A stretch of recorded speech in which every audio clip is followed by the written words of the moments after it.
Hello दोस्तों, नमस्कार। स्वागत है आपका अपने चैनल टारगेट फॉर जॉब्स पर। आज आप सभी अच्छे होंगे और आपकी तैयारी पूर्णतः हो गई होगी पुलिस कांस्टेबल के लिए। कल से आपके एग्ज़ाम स्टार्ट हैं जो कि आपके होने वाले हैं 8, 9 और 10 जून को। 3 दिन आपके एग्ज़ाम चलेंगे, 6 शिफ्ट होंगी।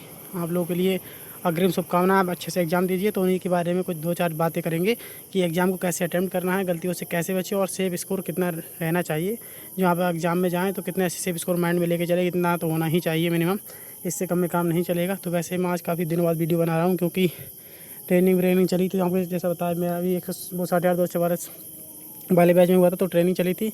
फिर यहाँ थाने पर भी आकर इतना समय नहीं मिला था, लेकिन अब प्रॉपर मैं सोच रहा हूँ कि वीडियो आपके लिए प्रॉपर डेली कंटिन्यू एक आध वीडियो जो भी आपके सुझाव होंगे कमेंट में जैसे आप बताएंगे तो उस हिसाब से एक यूज़फुल वीडियो होगी वो लाई जाएगी आपके लिए। तो चलिए ये वीडियो शुरू करते हैं। वीडियो में आगे बढ़ने से पहले आप चैनल को सब्सक्राइब कर लीजिए, वीडियो को लाइक शेयर कर दीजिए। तो चलिए दोस्तों चलते हैं। सबसे पहले हम बात करते हैं कि आपको जो एग्ज़ाम है उसको अटैम्प्ट कैसे करना है। तो देखिए, सबके अपने अलग अलग तरीके हैं पेपर अटैम्प्ट करने के कि कैसे अटैम्प्ट करना है, कैसे नहीं करना है। तो उन्हीं चीज़ों के बारे में बात करेंगे। तो देखिए, जैसे एग्ज़ाम अटैम्प्ट करने की बात है कि आपको जो 5 मिनट एक्स्ट्रा भी मिल रहे हैं तो कि कौन से सब्जेक्ट को आपको पहले करना है, कौन से को आपको बाद में करना है। ऐसे तो सबसे पहले तो आप जैसे हो सकता है सबके तरीके हैं वो अलग अलग हो सकते हैं अटैम्प्ट करने के।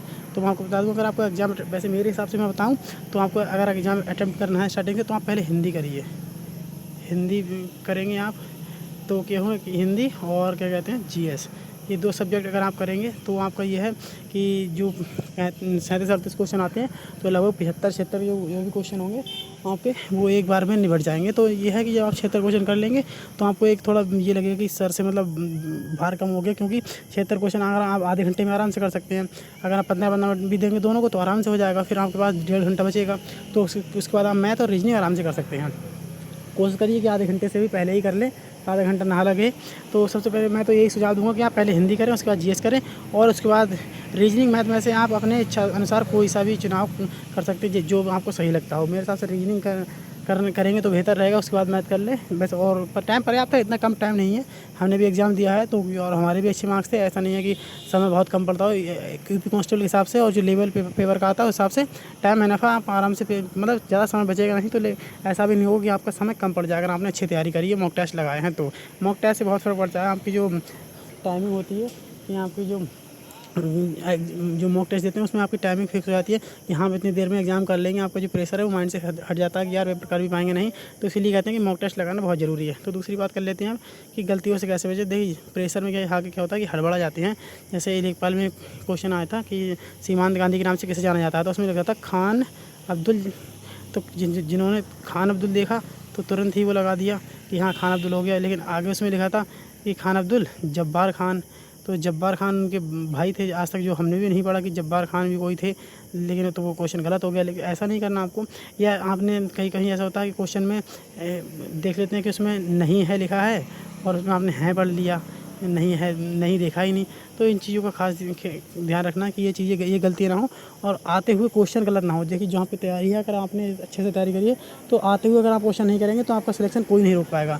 जो आपका कम से कम जो आप तैयारी है जो पढ़ के आए हैं वो तो गलत ना करें। आप प्रेशर ना ले ज़्यादा, जो भी होगा अच्छे से स्मूथली पेपर करेंगे तो पेपर बेहतर हो जाएगा। बस प्रेशर ना ले ज़्यादा और हड़बड़ाहट में पेपर ना दें कि यार ये माइंड में ये बात ना ला कि नहीं होगा तो क्या होगा। ये सारी चीज़ें माइंड में नहीं आ रही है। और रही बात अब स्कोर, कितना स्कोर सेव रह सकता है, सेव स्कोर क्या लेके माइंड में चलें। तो देखिए, पहले जो कट ऑफ गई थी जनरल की 229 गई थी। मेरे भी इससे प्लस ही मार्क्स से मेरा जनरल कैटेगरी में हुआ था। मेरी कैटेगरी दूसरी है लेकिन जो मेरा सिलेक्शन हुआ था वो जनरल कैटेगरी में ही हुआ था, जनरल में नाम आया था। तो देखिए, अगर आप कोशिश करिए किसी भी कैटेगरी से हो, आपको सिलेक्शन आप जनरल में लेने की कोशिश करिए। कि जनरल में लेने की कोशिश करेंगे तो आपको फिर कट ऑफ का ही देखने का वीडियो आपकी ज़रूरत नहीं पड़ेगी कि इतना जाना है, उतने इतनी कट ऑफ जाएगी, उतनी कट ऑफ जाएगी। आपको ज़्यादा ये देखना नहीं पड़ेगा। तो आप लोग कोशिश करिए कि आप जो सिलेक्शन लें वो जनरल कैटेगरी में ले लें, चाहे आप किसी भी कैटेगरी आते हों। क्योंकि तैयारी तो एसटी वाले को भी उतनी करनी है, एससी ओबीसी का सबको तैयारी तो वही करनी है। तो क्यों ना थोड़ा अच्छे से मेहनत से तैयारी आपने कर ही ली होगी। अब ऐसा तो है नहीं कि आपने तैयारी अब मैं कहूँगा तो आप एक रात में तैयारी कर लेंगे, ऐसा भी नहीं हो सकता। जो भी करी होगी बस अपना जो भी आपने पढ़ा है बस उसी को अच्छे से बिना प्रेशर लिए एग्ज़ाम देने जाइए। रही बात सेफ स्कोर की, अगर आप देखिए ओवरऑल अगर आप जनरल कैटेगरी से हैं तो आप ऐसे मान कर चलिए कि 230 प्लस ही सेफ़ रहेगा मेरे हिसाब से। तो अगर आप जनरल से हैं और जनरल ओबीसी से है फिर भी आप 230 प्लस ही मानिए सेफ़, इससे कम में काम मुझे नहीं लगता कि चल जाएगा। और अगर आप एससी या एसटी से हैं तो फिर आपको 220 आप मान कर चलिए कि 220 तो आपको सेफ स्कोर रहेगा। 220 पे आपका मतलब एससी और एसटी वाले वो मान सकते हैं कि हम इतने पे सेफ़ रह सकते हैं। ये कोई कट ऑफ नहीं है, सिर्फ सेफ स्कोर बता रहा हूँ कि इतने पे सेफ रह सकते हैं। ना कोई ऐसा नहीं कि मैंने जो वो बोल दिया वही होना है, एक अनुमान होता है बस सब ना, वही बताया मैंने। बाकी आप लोग अच्छे से एग्ज़ाम दीजिए, आपको अग्रिम शुभकामनाएं एग्ज़ाम के लिए। ऑल द बेस्ट, अच्छे से एग्ज़ाम करिए। बाकी आके कमेंट में बताइए कोई आपको प्रॉब्लम हो, और किसी का लखीमपुर खीरी एग्ज़ाम हो तो मैं लखीमपुर खीरी में ही इस टाइम मेरी पोस्टिंग है। किसी का लखीमपुर खीरी एग्ज़ाम हो तो एक बार कमेंट में ज़रूर करना, मैं आपको रिप्लाई दूंगा। और रुकने का आपका कोई भी होगा तो मैं आपको करा दूंगा, अगर आपका लखीमपुर खीरी एग्ज़ाम है तो चलिए दोस्तों, वीडियो अच्छी लगी तो वीडियो को लाइक से जरूर करें और चैनल को सब्सक्राइब करें। धन्यवाद। जय हिंद, जय भारत।